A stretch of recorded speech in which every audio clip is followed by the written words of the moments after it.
There was a boy once, Eli, and let me tell you this clearly. He wasn't born broken. He wasn't born angry, damaged, or lost. No, he began the same way every child does, with wonder in his eyes, a boy who asked, why? More than anything else, who dreamed in colors the world never bothered to see. But the world didn't care about that boy the way he needed. His father came home late, loud, unpredictable, filled with rage. His mother disappeared into silence, a silence so heavy it could crush a child's heart. So Eli learned to tiptoe through life, memorizing every creak in the floorboards like landmines in a home that felt like a battlefield. The dinner table? A war zone.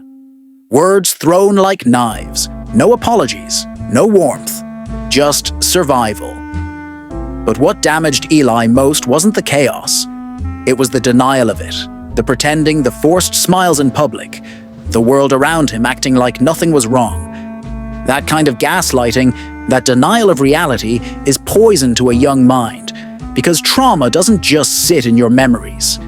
It embeds itself into your body. It twists your nervous system, warps how you see the world, how you see others, and worst of all, how you see yourself. Over time, that child grew. And the mask grew with him. Eli became funny, charming, adaptable, a shapeshifter who could become whatever people needed him to be. A master at reading rooms, at hiding pain, at performing normalcy. But underneath, hollow.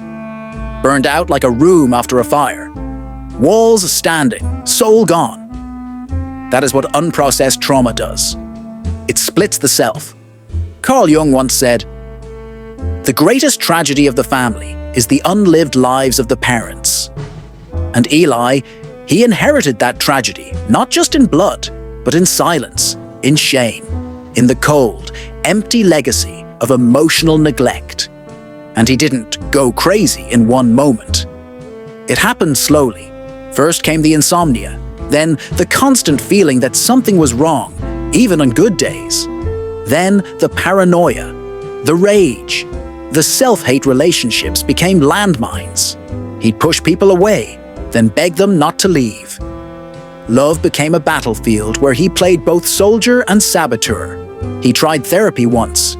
He said, "I can't feel anything. My dreams don't make sense, and sometimes I don't recognize myself in the mirror." He got labels, anxiety, depression. But labels can't touch buried pain, because when trauma is ignored, it does not disappear, it festers. It waits.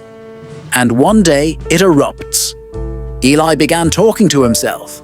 Not thoughts, conversations, arguments, screams. He passed mirrors without blinking. He carried a notebook full of scribbles, drawings, repeating sentences. People said he changed.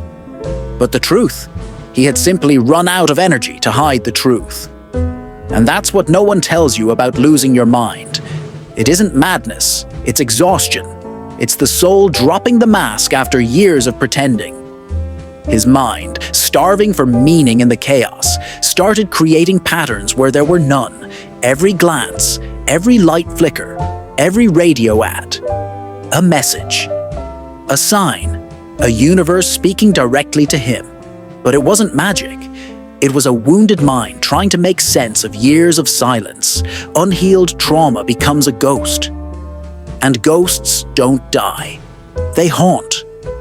Eli wasn't just fighting memories. He was carrying the weight of years of neglect, suppressed grief, unspoken fear, and the shame of never feeling enough. That is where sanity and insanity blur. Psychology calls it the false self, the version of you built to survive, not to live. But the false self can't last forever. One day the mask cracks, and behind it stands the shadow, rage, grief, truth. Jung said healing begins when the unconscious becomes conscious. And Eli, he finally started to look inward. He began to write, not for clarity, not for healing, but just to get it out. Pages filled with drawings, scribbles, sometimes the sentence over and over. I didn't deserve this.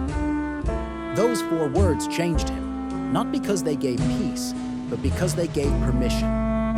Permission to feel. He returned to therapy, and this time, he didn't perform. He didn't pretend. He cried.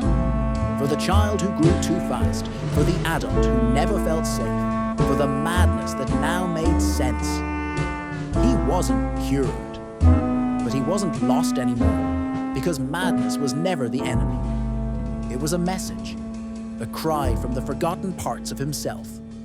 And when Eli finally listened, those parts didn't destroy him, they thanked him. So if you've ever felt like you're losing your mind, like the world is too loud and you are too broken, hear this. You are not broken, you are buried. And healing is not becoming someone new. It is remembering who you were before the pain taught you to forget. How do you begin? Start with silence. Not the numb silence of disconnection, but the sacred silence of listening. Write, walk, cry, feel, without shame. Read books that don't just talk about symptoms, but explore the soul.